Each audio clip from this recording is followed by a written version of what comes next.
back on the record on case 251-401-132, State of Utah versus Sundwall. Mr. Williams. Your Honor, the defense calls Chris Bertram. Thank you. Please come forward, sir. We'll get you sworn in up here.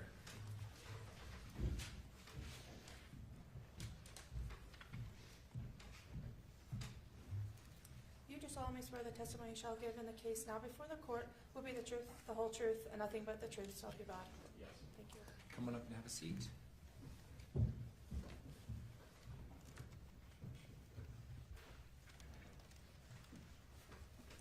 Appreciate you being here. If you can keep that mic in front of you at all times, it'll help a lot.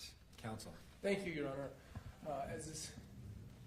As is necessary with any witness, Mr. Bertram, would you please state your name and then spell it for the record? You bet. Chris Bertram, CHRISBERTRAM.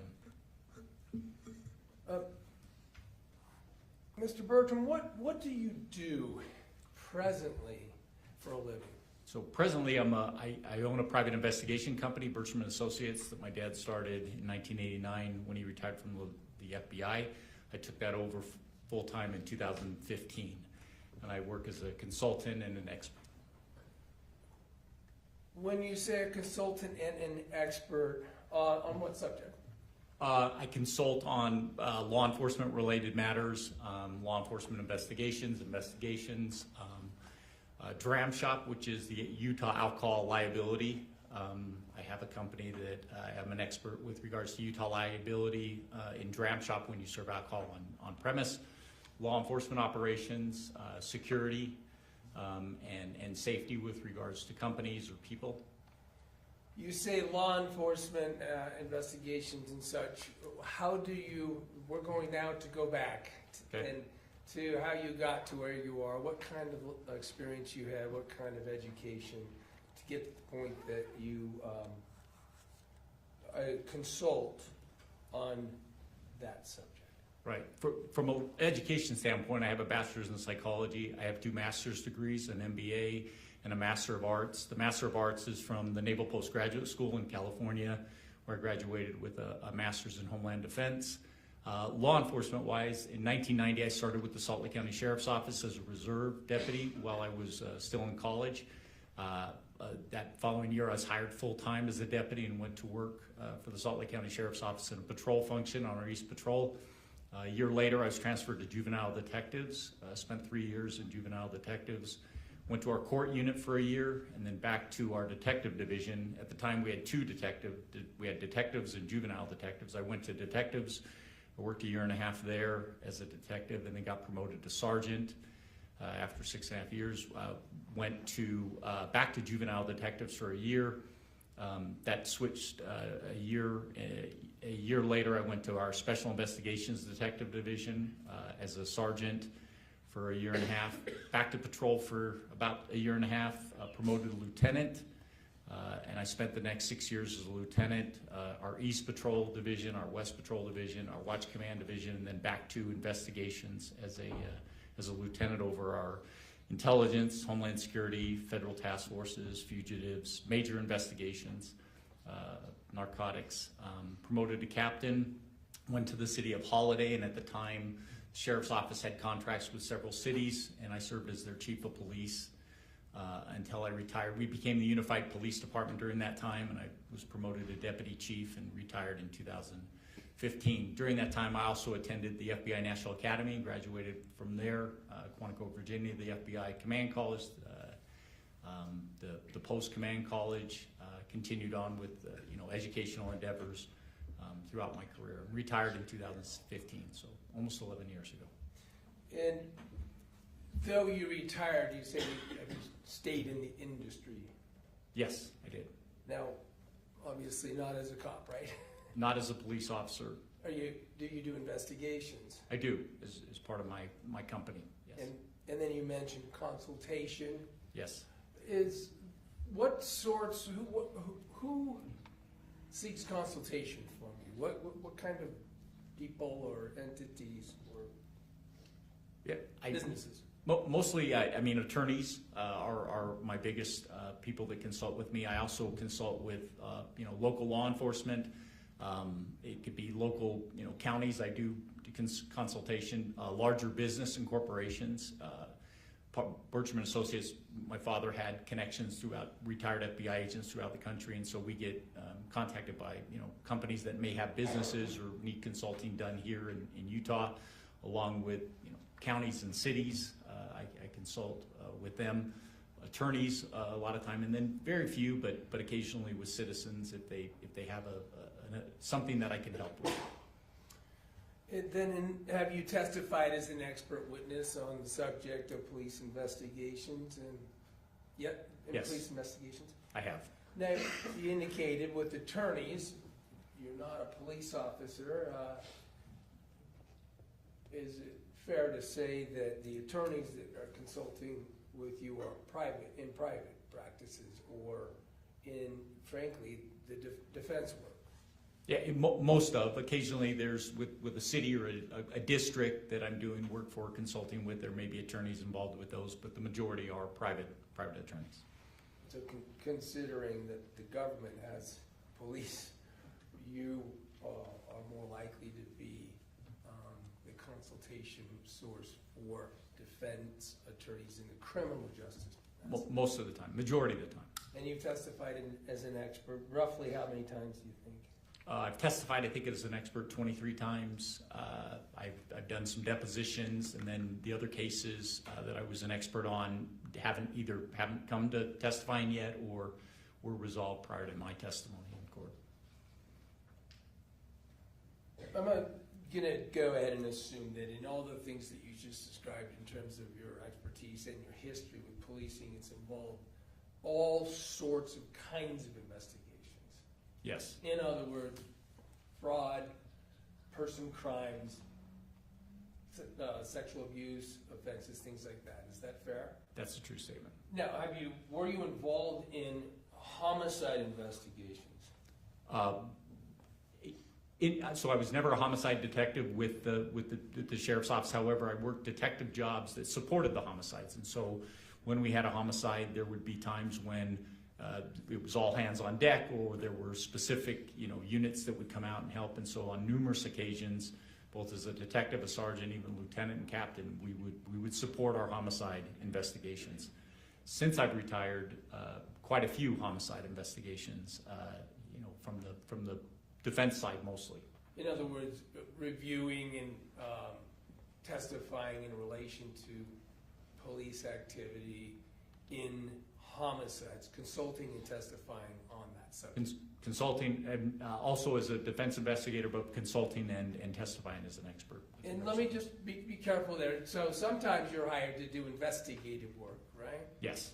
And we'll get to it, but you weren't necessarily hired in this case by me to do investigative work. No, you have a defense investigator, so no. You pointed, is that Marissa? I'm sorry, said? yeah, Marissa is your defense investigator, and so you had one, so that was not my role here. So I wasn't someone who sent you off on task to try to investigate or react to some of the features of the state's investigation. Not in this matter.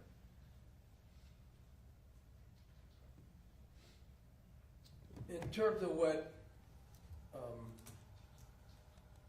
I hired you and asked you to do was consult on what happened in the way of an investigation in this particular case, right? Yes. Were you provided materials to help in that task? Yes. We just learned, ironically, from a psychologist, but there's a term discovery. You understand that to be the materials that the government is required to provide that relate to their investigation. Yes.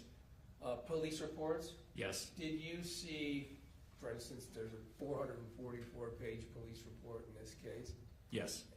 Were you able to review text message communications evidence as well? So within that report that involved, there were some text messages I looked at, but the majority of which I did not review. And is that, when you work for the defense a defense attorney, me, is it fair to say that I would kind of direct what I'd like you to look at in order to get you prepared for consulting? For as an investigator or as an expert? Well, in Both. this case, it was an expert, but Right. the point is who has the resources and has to figure out how to use those when you work for defense attorneys? There is a budget, and so within that budget, I have to work within what they have, and so it's there are times there are limits to the budget. And did I ask you to focus primarily on the discovery that had to do with the investigative activity of the case? Yes. And didn't I actually say not to focus on, to be familiar with, but not to focus on the text communication data that was voluminous? Yes. So then again, on those materials, were you able to review police interviews that were done? Yes. Able to review the report and carefully pay attention to police activity, the investigative activity by the police entities? Yes, I was. And in this particular case, that included investigators or special agents now for the Utah County Attorney's Office? Yes.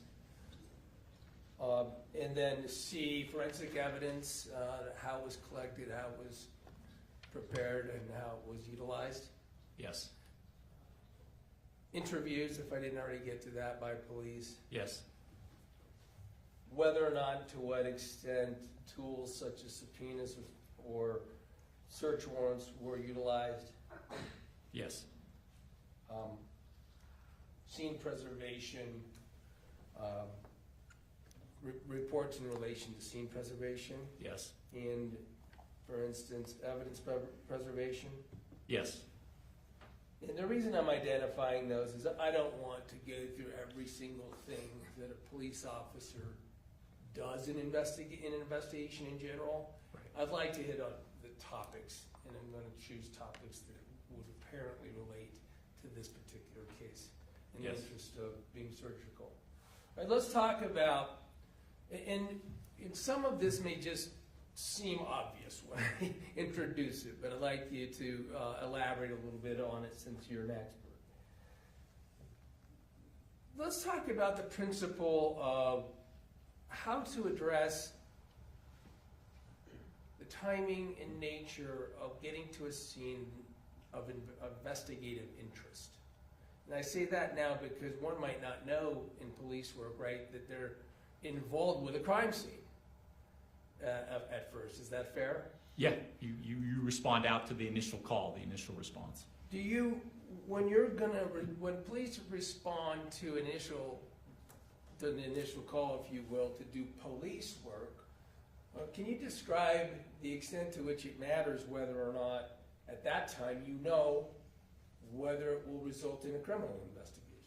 Well, I mean, when you respond out to a scene, a lot of times you don't know what you don't know, or there are things that there may be a lack of information, or there may be information that is misleading. And so you don't necessarily know, and that's one of the reasons that when you get to a scene, we follow protocols and practices to make sure that the scene is, secure. People, lives are taken care of first. But then once those things, life-saving things are taken care of, then it becomes important to, secure the scene, because we don't know what's going to be important later. And so whatever it is that's there now or not there, we need to make sure that we preserve. When the police are conducting that sort of aspect of a case, is the timing of getting to the scene to preserve it important? Very important. And why? Maybe this is obvious, but I use this statement throughout my career, and especially, even in the private investigative world, my consulting world, time matters. That minutes count. And so one of the things that, within law enforcement, we want to get to a scene as quickly as possible. Now, if this is somebody, broke my window, it may not be as urgent as somebody is having a medical crisis, and that there may be other things involved, or somebody has just been seriously injured and suspects are still on the scene. We want to get to a scene as quickly as possible so that we can, one, make sure that people are safe, and then two, make sure that we preserve and start collecting and investigating as law enforcement officers. You get a first time first.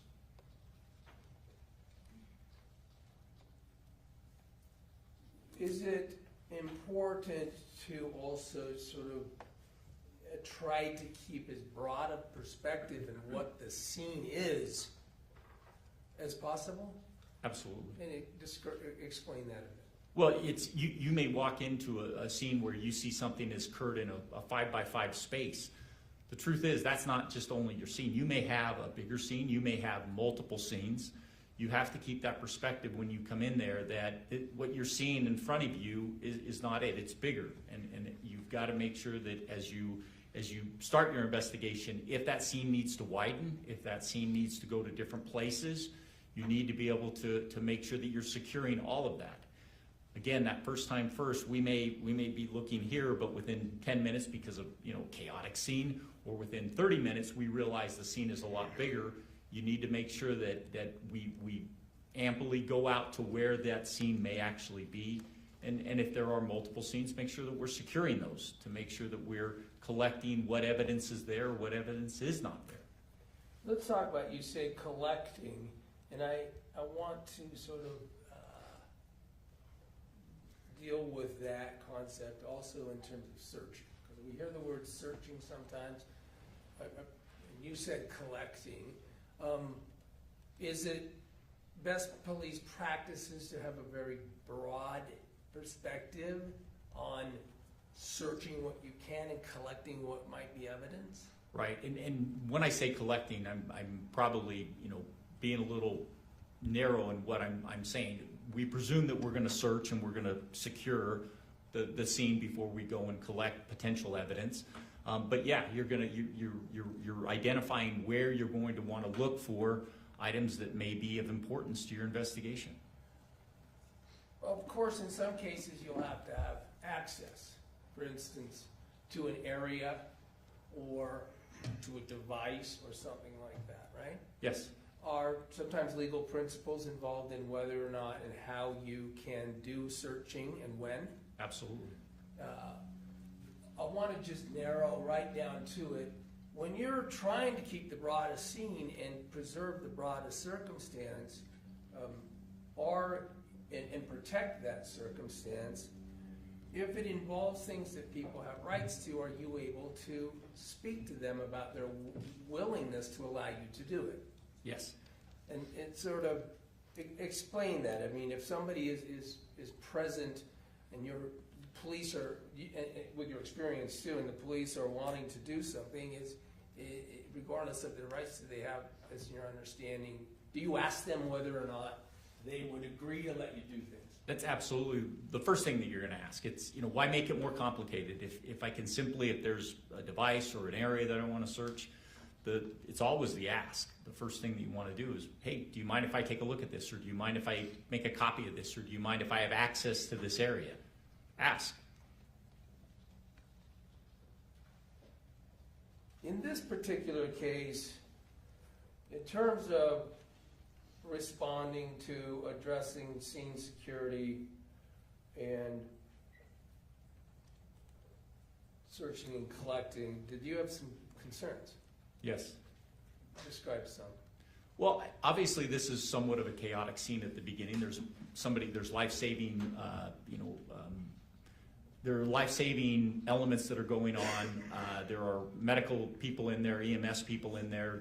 They're not always concerned about crime scene security or making sure. So they're doing their job. But at the same time, you have, police officers are responding, and they have to start thinking about, as these life-saving measures are going on, we need to make sure that we're securing the scene as best we can, because once EMS is done, you then have a potential investigation, you have a scene that you want to secure. You want to make sure that whatever was, maybe moved or taken, we've documented as best we can, because, like I said, I love my firefighters and paramedics, but they'll make a mess of my scene, doing the job that they need to do. As best I can, try to manage that while they're in there. Once they're out, it's my scene. Law enforcement now has, we've got it, and I want to make sure that I'm making sure that everything that I think that might be important, I'm securing. And again, developing out from there as I talk to people and get access to things. There may be more areas that I want to secure and make sure that we don't tamper with, and that we, can collect items and evidence that may be important later. By the way, if you've seen body camera and things like that, wasn't it immediately discussion by the police on scene of potential drug distribution crimes? Yes. Overdose was obviously the call-in on this case, right? Yes. But while the police are still there, they're learning information of this, that it could be suspicious, Yes. could involve crimes in relation to the condition that the person who was taken by EMTs could be part of. Yes. The police officers that are involved, describe real quick the difference. There's patrol officers, right? Patrol officers are typically, again, depending on the agency, are going to be your first people that are going to be there. They're the uniformed officers. They respond when there's a call. They're the ones that are the first responders, and your initial calls are going to be, one, they're going to respond, and two, they're going to be the initial investigators. And then, is it then assigned to another case agent? But in most police departments, and again, different sizes have different, protocols, but at some point, if we believe that there's going to be more than just an initial investigation that is needed, that more than what just a patrol officer is going to do, an investigator or detective is assigned to the case. In good policing, while the police are there, but also when a detective is assigned, in standard best practices, is the timing of getting to that scene important? Yeah, absolutely. If you believe that there is, and again, sometimes we don't know what we don't know, and we have to presume something that might be important later. We've got to recognize that getting it now is important. Detectives, in most cases, will have that broader view of how an investigation should be conducted. What's going to be important? How soon should we collect it? In what manner should we collect it? All those things can be determined, and we would expect that the detective who may have the responsibility of doing this investigation and taking that through all the way to the end is going to know what's important, going to make sure that that's done correctly. In this particular case, did you have concerns about the best practices in that regard? Yes. Explain. Starting from even the patrol deputy, the patrol officers that are on scene, they're getting information. This is not an unknown. They're getting information that there was a medical issue. There is the possibility that there are, there may be other substances that are used. This may involve, some type of drug. We want to make sure that once EMS is left, that we're going to secure that and make sure that the things that need to be done are collected in the proper manner, that we don't destroy something, we don't miss something. We want to make sure that we're going to do a thorough search. At the same time, gathering as much information as you can, and you see that with the officers are looking around the room. They're moving things. Again, not always best practice, but they're moving things. They're looking at things without necessarily photographing it in place before we actually get into what it is. But they're discovering, as they look at things, they're discovering things that are very concerning from a law enforcement investigative standpoint. They're finding things that don't always that may make sense but may not make sense. It's a situation where the more that they look, there are things that are significant to this investigation. Let me talk about just one such thing. I don't want to belabor every point of this, but let me start here. As it goes on, do you think that the best practices in policing work, it would become obvious that the scope of the area to be searched, looked at, in consideration was far greater potentially than just one room? Yes. You didn't see them ever treat more than just that room as the scene to be investigated, did you? No.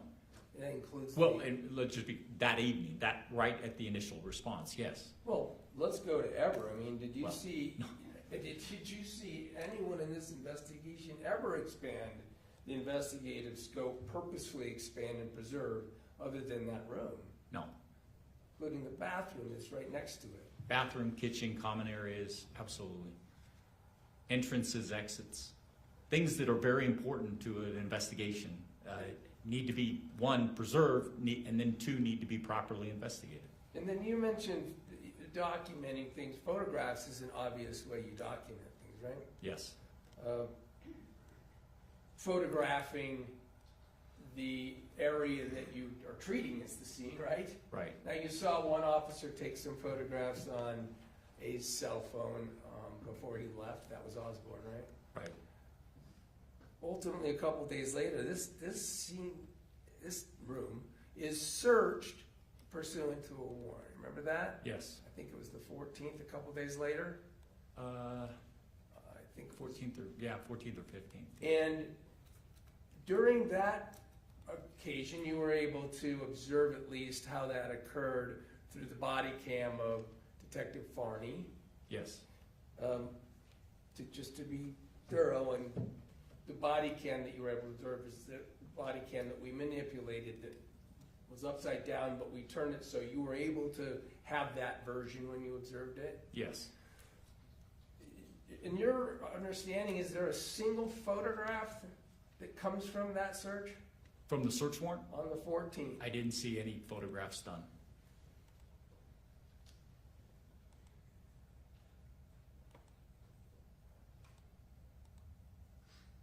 We'll get to it in a minute, but there was also this ultimate addressing of the area outside on the patio with the trash search and the Fanta box, we're going to call it. You recall that? I do. You were able to observe that. You don't know, probably, that some footage was played from that day. That was the 19th.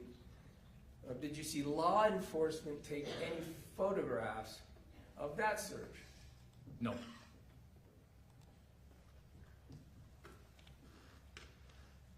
Ultimately, is it your opinion that the failure to secure the scene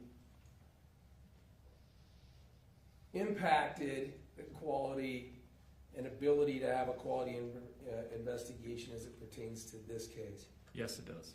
In how? What did we learn later that showed that the way this scene was treated, this room and this house, how it impacted the quality of the outcome?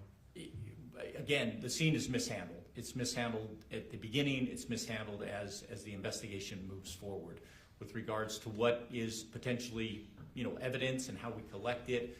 The scene's tainted. The scene gets, I use the word adulterated, meaning people come in, they move things around. There's not explanations that are gained as to what was taken, what was removed. When we look at a crime scene, a lot of times we'll think about what is there that's important, but it's also what's not there. And when you look at what's there and what's not there, after that initial police, the uniformed police officers there are people that move in and out of that space regularly. There's, an unfortunate, weather-related accident that occurs. There are things that, again, when I say that you get your first time first, it's very important you take advantage of it, because after that, we don't know what happens in that crime scene if you're not there. And that is just it's an imperative to say, if you get that opportunity, take it. Good and best practices are that we investigate these, with an expectation that it's going to be good, that there's going to be an exceptional investigation.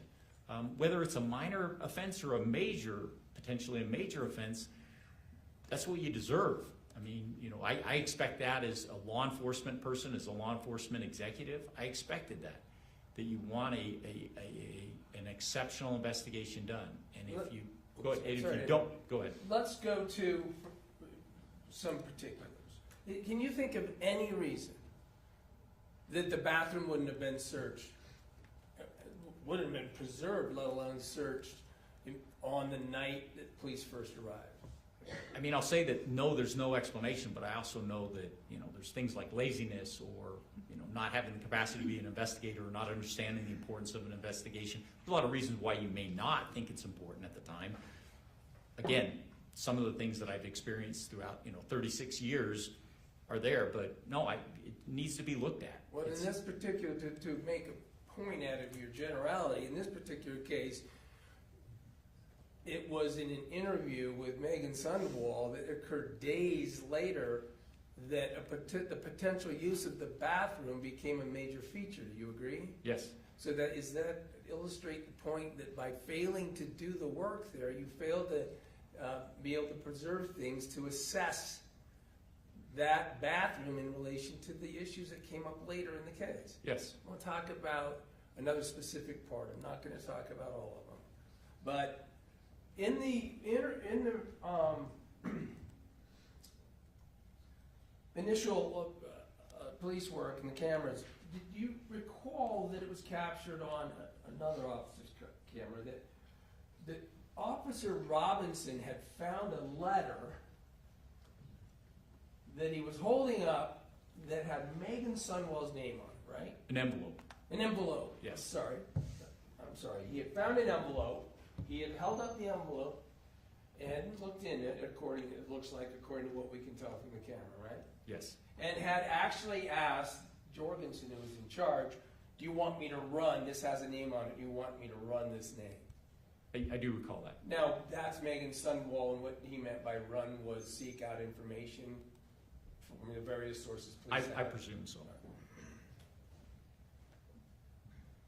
You later, was it obvious that it was later learned from an interview with Mark Kay and Kylie that material that they had been communicated to by now deceased Casey to not give certain things? Judge, I'm going to object. This is leading the witness. I'm just getting to the next act. It's transitional. Overruled. I'll allow it. We got to get there. I'm just talking about, you saw later there's an interview that would have to do with materials to give to Megan. Is that fair? Yes. And I'm just asking this as an illustrative. And then ultimately did you learn that it appears that those individuals or some individuals of some sort had been in the room? Objection again, Judge. This is leading. If he wants to ask the witness what he learned, then the witness can explain that himself. That's the state. That's fine. What did you learn about the significance of that interaction with the letter, or with the envelope? That it appears that things were removed by individuals that later in the police investigation, those items may not have been available. Let's just talk about the Fanta box. This Fanta box thing, what did you see about the evidence in the Fanta box and its discovery? So there was, from the investigation, there was a mention about there was items found in a Fanta box, including a rag, some other items that were syringes. With regards to, there was the officers came back to the scene. However, it appeared that a family member, Mark, had actually handled those things, taken them out, taken photographs of them for the detectives, and then kept some of those things out, but then thrown the Fanta box back in the garbage. Let's just talk about how that originates. I mean, it's the 19th, it's 6 days after the event, and how did the police learn that potential evidence was on scene? They were told by Mark, because they were out at the residence again, and they were told by Mark that there may be potential evidence. And did you see how Mark told, actually the 18th, did Mark communicate with Detective Farney? Yes. Did that Mark communicate about having found that evidence? He did. Do you take issue with how Detective Farney, in terms of best practices, reacted to that? Yes. Describe. When as an investigator, if you're made aware of something like that, that is, and again, it gives me, a little cringe anxiety that you don't touch that. If somebody calls and says, hey, I found something at the scene, we're actively investigating, don't touch. We'll be out. And if I'm not available to come out as an investigator, I'm going to have somebody else come out and photograph that in place, collect it, find out the circumstances of how that was found, what was done, and again, important by the fact that did you touch it, did you remove it, what did you touch? We have to have an understanding so that as we process that as potential evidence, I maybe know that, I handled it a little too much, or I touched this one. Do your best not to. Allow law enforcement to come out and properly collect that so that it's going to be effective if we need it. Did that happen? No. In terms of resources, real quick, some departments are smaller than others. Yes. Did you in your career encounter, and in your career since being a police officer, the system of agency assist or utilizing entities such as crime scene investigation? Yes. Was that available generally in the departments that you have looked at and are aware of? Yeah, in 36 years, smaller, medium-sized departments utilize a lot of times mutual aid, which are other departments that may have resources, state agencies that may have resources that they don't have. The police officers get trained about the importance of managing potential evidence. Yes. What about the issue of mismanaging it and the effect of contaminating its ability to be forensically analyzed? I mean, you have training, and through your training experience, I would hope that, training, you're definitely going to know that if you mismanage things or you don't collect or you contaminate those, they have significant effects down the line with your cases. Do you believe that mishandling in training, part of it is mishandling evidence, whether the police officer does it or someone else does it, can impair the ability to get things like fingerprints? Yes. Can impair the ability to get things like DNA. Yes. Now, when you're working as a police officer, you don't know what the DNA or the fingerprints or anything might mean, right? Nope. They could incriminate somebody. Yes. They could exculpate somebody. Yes, absolutely. As a police officer, are you trying to make those decisions as to where this evidence is going to flow? Well, you want to collect it in such a way that no matter which way it flows, that we preserved it. We haven't contaminated it. We haven't tainted it. Haven't lost it or misplaced it or decided not to collect it and think, man, I should go back 6 months from now and see if that's still there. That's not a good feeling. Six hours after going back is not a good feeling. It shouldn't be a good feeling. In this particular case, we've got, it was almost immediate. We already discussed that it's a potential overdose, and then insulin could be involved. You saw syringes that were part of the evidence in the case, right? Yes. We saw a syringe that was in the room and put on a nightstand, right? Yes. Then there was a syringe found in the Fanta box 6 days later. Yes. You remember in the in-between time, there's a syringe found by Mark and turned over to the Farney and Hales when they were there on the 19th. It was found in the bedroom. Found in the bedroom? Yes. Now, by the way, at that point, do you have an opinion as to whether or not you can fairly say where that syringe, with all the activity that occurred in that room, where that syringe was originally? When Mark found the syringe? Well, Mark, where he found it versus where it could have been originally. No, that room had been, from a law enforcement standpoint, tossed. There had been people that had been in there. Things had been moved. Plus, there was mitigation going on from the weather-related, damage that occurred in the room.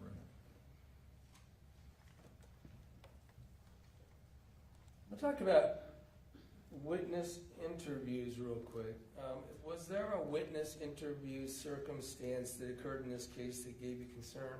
Yes. Describe that. When they initially went out, the detective went out and talked to the family. I mean, and again, this is the follow-up for the detective talking to the family. Sometimes if you're going to talk in general, all the family members being there, but having a good developed interview with these individuals should be done, separate from them. Shouldn't be done in front of everybody. That is, potentially, again, contaminating or making suggestibility for people that may not remember something. You're, giving them the idea that, you may be even planning something in their memory. You want to make sure that these interviews are separate and that they're done, distinctly so that, nobody's standing 10 feet away and listening to what the interview is. And in this case, did you see that the apparent initial interview with Mark and Kay and Kylie was conducted at a police station, or at least a place could be video recorded? Yes. In a room that is for formal interviews? Yes. And yet all of them were interviewed together? Yes. Did you understand that to be the first formal interview, as far as you can tell, in the case of these people? Formal interview. There have been informal conversations before then, where the case was being discussed.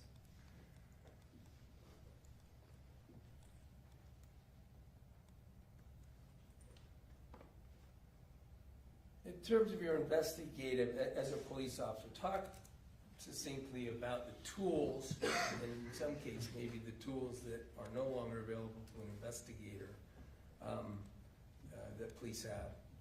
That I, and so I'm clarifying the question. Police have tools such as subpoenas and things. Yes.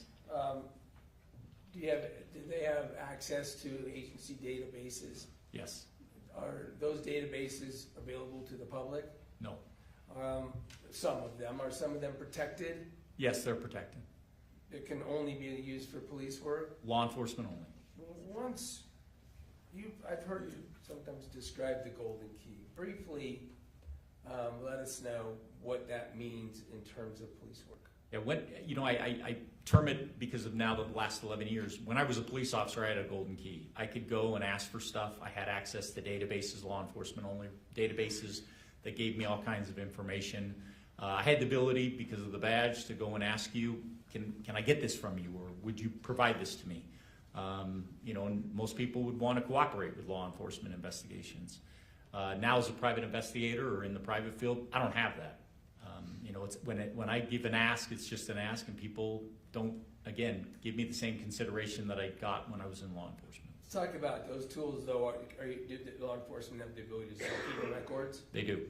Subpoena, including like bank records or personal records or even communications records, statements, those sorts of things? Yeah, either, and we've had different, we have the ability to just write a demand letter coming from either the county attorney, district attorney's office, U.S. attorney's office, or we have the ability to get a subpoena and actually compel them to give us that information.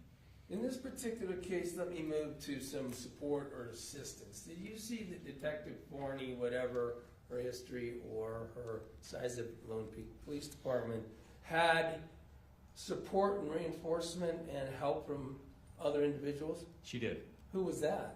Richard Hills from the Utah County Attorney's Office. Did you see work done by Justin Seitsinger? From the Utah County Attorney's Office. Another sergeant, I forget, I'm dropping the name, it's no reports. At any rate, these things that you were talking about, these best practices, these expectations, will you expect those resources, someone like Richard Hales, to also understand all that? Yes. Is it fair to say that a county attorney's office has a lot of resources? Yes. Compared to the police station, the police offices and things that you worked on, in sometimes more resources in a county attorney's office than a police office has? Objection calls for speculation, lack of foundation. I tied it to his history with other agencies and the different sizes of police stations. Overruled. So you said you worked for all kinds of police entities. Some were small, some were big, right? Worked with. I worked with. Yes, I worked. But yeah, you did have the ability to, again, with in Salt Lake County, we have a district attorney's office. They have resources, abilities, monies that may be available, even skills like writing the subpoenas and demanding those that you could ask for their assistance in fact, regularly did. We also could, if there was a federal nexus or we could get federal assistance, we do the same, whether with the federal agency or the U.S. Attorney's Office, ask for those resources. Would you expect trained assisting officers or special agents to interject and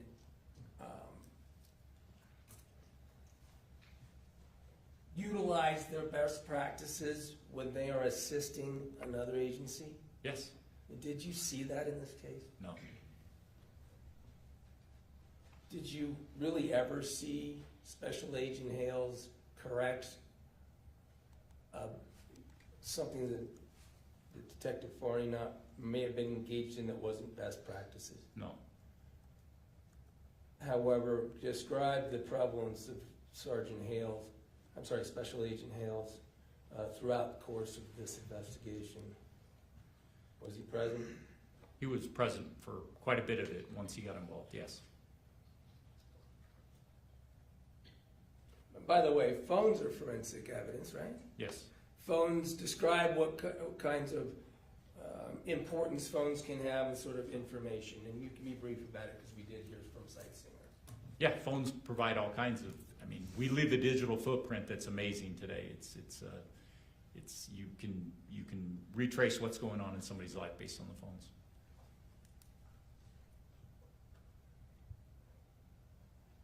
And our phones available, I'll strike that. We've talked about all these various subjects, and I'm not going to belabor them anymore, but after seeing and evaluating from your expertise, the police activity in this case, do you have an opinion of whether or not it was, have an opinion as to it? Yes. Would you give that opinion? This was a poor investigation. It's sad in my opinion with regards to what went on in this police investigation. Did you believe that when you saw this poor investigation, it could have impacts on the ability to assess the evidence fairly? Yes. I don't have anything further. Thank you. Thank you. Go get some water. States Cross? Yes.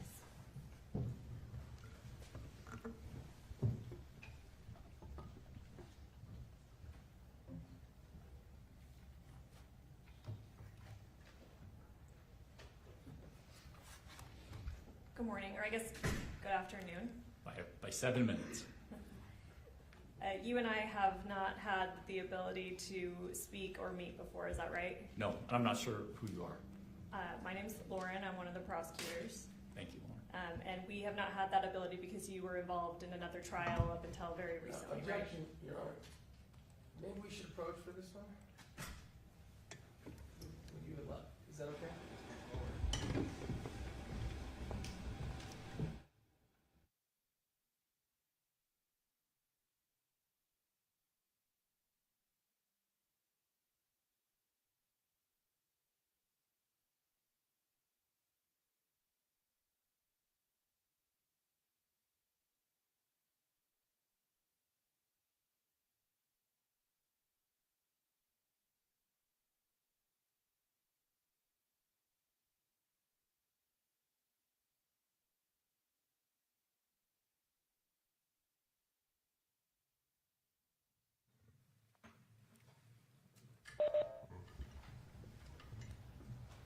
All right, you were not present at this scene that we're talking about, right? Correct. You did not observe the investigation as it occurred. No. You did not collect any evidence yourself. No. And in fact, we heard a lot about your history in law enforcement, and I understand it's been a bit since you, I think you said 11 years since you were in law enforcement, is that right? Yes. But while you were in law enforcement, and you may have been present in a supervisory role at scenes, you actually have never been responsible for processing a scene yourself, is that right? No, I have actually. As a deputy and as a detective throughout my career, there were times when we would process our scenes. We would also bring in our crime scene units to finish up, photograph, things like that. But collecting evidence, sometimes bagging evidence was my responsibility as a deputy, and sometimes even as a sergeant and a lieutenant. Less as a sergeant and lieutenant, though. Okay. Do you remember testifying in a case, well, sorry, I'll maybe come back to that. Okay. You stated you've never been a homicide detective. Not been a homicide detective. Your opinions that you've given on this case are based on your review of reports and materials after the fact. And my experience in education. Sure, Yes. fair enough. Your role here is you've offered criticism of the investigation. That's all developed in hindsight after reviewing these materials. I mean, critical decisions and lessons learned based on my opinions that there were gaps, yes.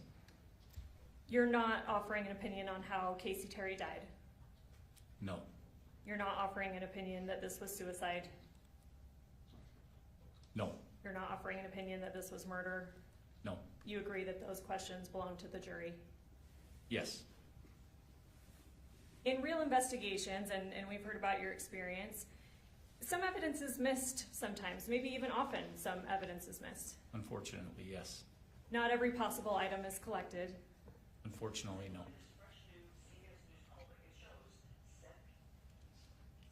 Not every test is performed. No. Maybe even natural events outside anyone's control. For instance, like in this case, a flood happened. That could unfortunately affect a scene. Yes. Yet investigations can still reach conclusions, Yes. and they can be accurate. I'm not sure I would use the word accurate with regard, if a case is, and so I can qualify it, is that if a case is incomplete and things have been missed, I'm not sure within a fairness aspect that it would be accurate. I would use the word accurate. I think people come to conclusions based on a lot of different reasons as to what they believe may have happened, absent a lot of facts and evidence that may have been missed or destroyed or overlooked. That would be a more accurate description, Okay. from my perspective. Okay, Warren. so you've, as a law enforcement officer, did you see cases through to trial? Sometimes, yes. So is it your testimony then that every case that goes to trial, or that is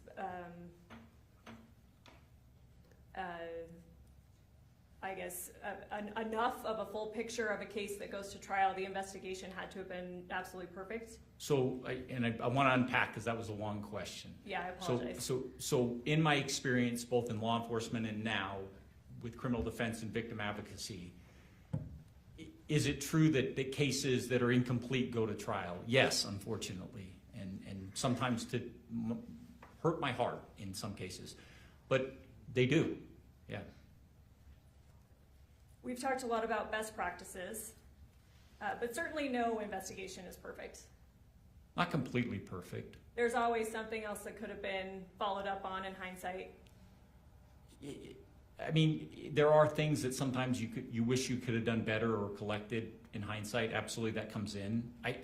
But I want to qualify that not every case is mediocre or poor or very good. There are a lot of cases that I've been involved in that are exceptionally great.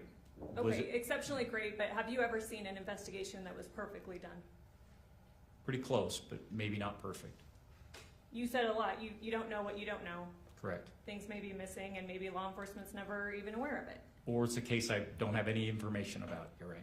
Fair enough. Mr. Williams talked to you a lot about how scenes, right? And how scenes can expand based on what the investigator knows, right?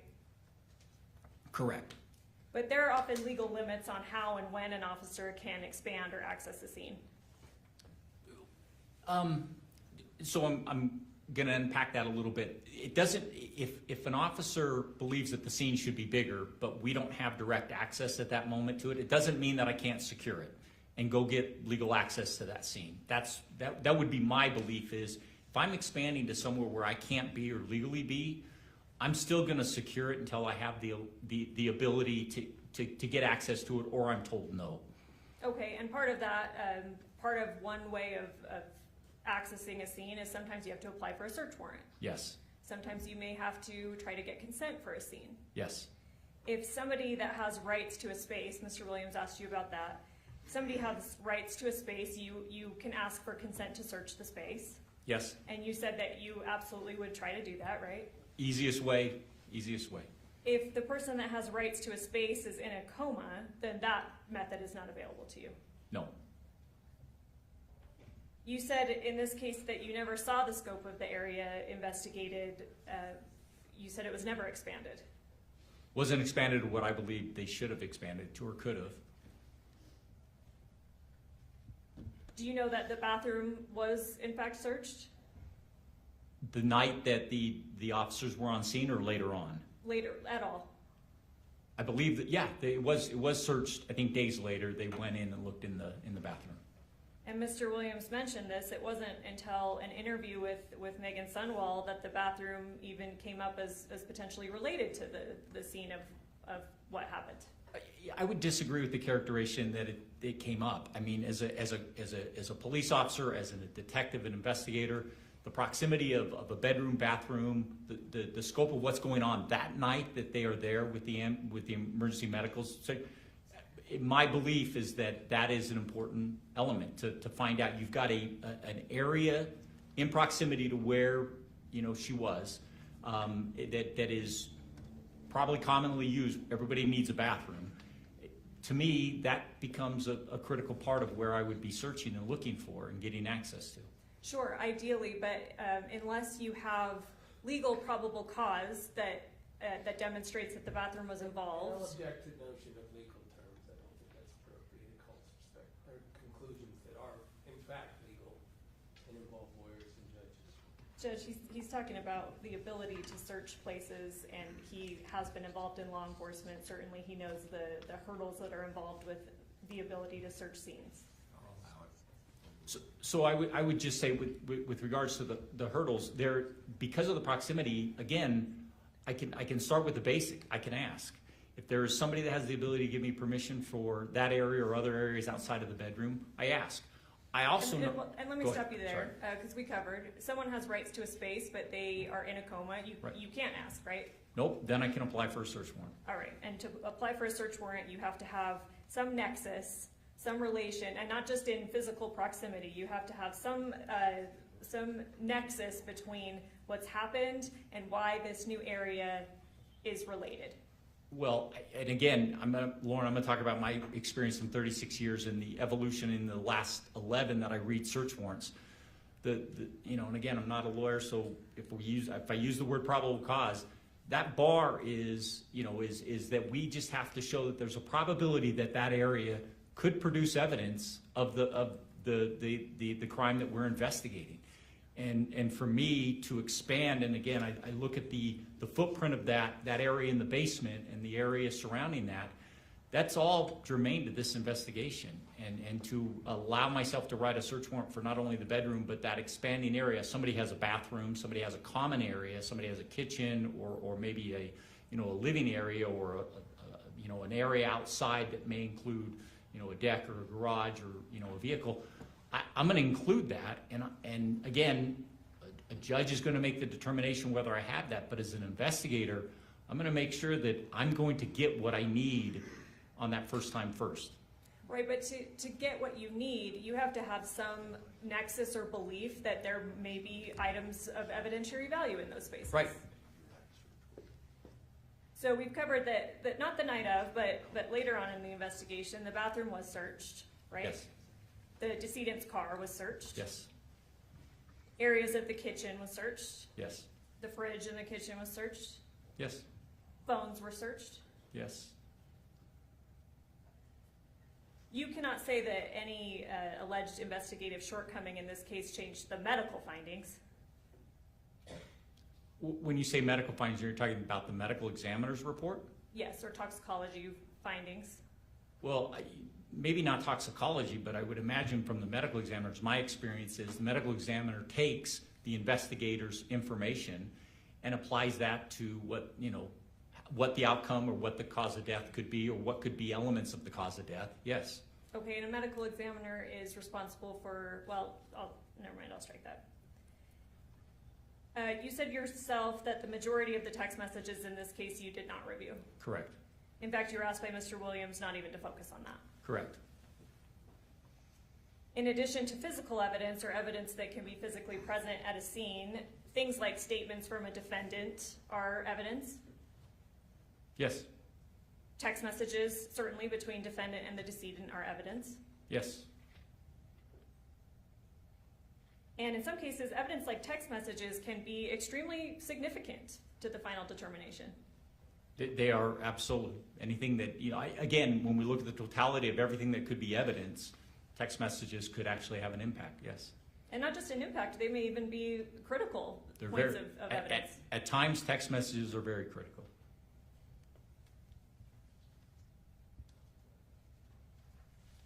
So your I'll add to that, they can help corroborate timelines and other evidence. Okay. So as I understand your testimony today, you're saying that things were missed and certainly the investigation could have been more thorough. Significantly more thorough, yes. And isn't it true of most, if not all, investigations that they could have been more thorough? Not to the extent of this one, no. There are things that when I look at investigations, there are things that may not be 100% perfect. You ask me, is there a perfect investigation? And I say that in a lot of cases, no. But there are cases that I will say are very good or excellent or exceptional. There are some that are mediocre and fair. And there are others that are poor and sad and unfortunately, you know, it's in my experience that the higher end law enforcement services, these important cases, I'm seeing, and again, I get involved in, you know, I do about 120 matters a year for the last 11 years, 70% of which are criminal defense, some of which are victim advocacy that I help, you know, law enforcement, you know, make a better case. But it is, you know, within those ranges, you're right, there's no perfect, but I know the difference between something that's exceptional and very good and something that's mediocre or poor. Okay, and let's talk about, we talked about different types of evidence, right? There's certainly physical evidence that you can find on a scene. Yes. There's forensic evidence that you can have, you know, tested. Yes. And then there are things like interviews or text messages. Yes. And when you look back at the whole picture of a particular case, some of those types of evidence may end up being more illustrative or illuminating about what happened than others. They absolutely, the presence or absence of them can add to corroborating or adding to a timeline and help make it stronger, yes. And in your assessment that this case was poorly investigated, you did not review the text messages? No. That's all I have.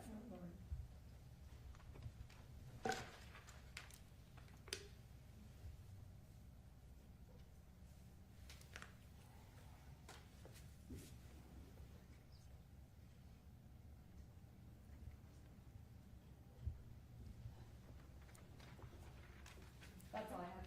Thank you. Redirect. Very brief.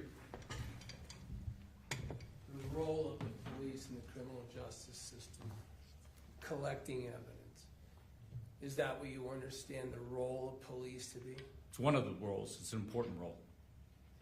When you did your job and as you look at and evaluate these investigations, is it with regard to what can be brought to the prosecutor? Yeah, it's when you do an investigation, one of the things that I think are lacking sometimes is investigators don't realize what they're thinking about at the end, 2 or 3 years later.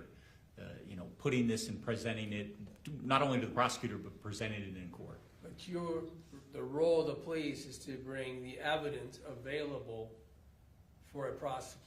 All evidence. Because the prosecutor has to use that to prove things that happen, right? Either prove or decide to decline. And a bungled investigation with poor evidence and missed evidence affects the ability to prove things. Can we agree? Yes. Nothing further. Anything else, Ms. Hunt? No, Judge, thank you. Thank you. Can this witness step down? That's my request, Your Honor. Thanks for being here. Thank you. Step down. Counsel, please approach.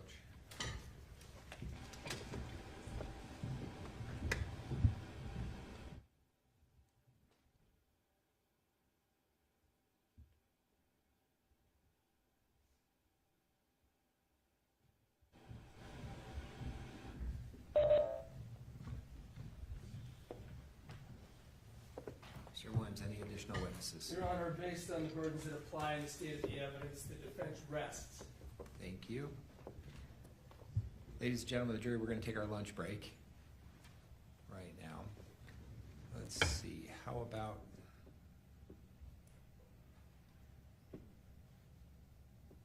trying to do math? That's why we all went to law school. 1:45. 1:45, will that work for you? All right. Might I remind you, you are admonished by the court that it is your duty not to converse among yourselves or to converse with any person on any subject of the trial, and it is your duty not to form or express an opinion thereon until the case is finally submitted to you. This includes no individual research on the parties, attorneys, or claims. Have a good lunch. We'll see you back. All rise, jury.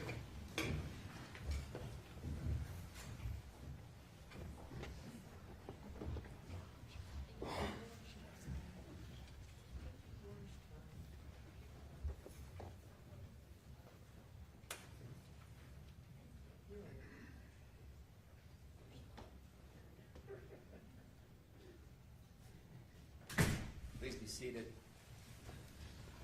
Mr. Williams, you wish to make a record?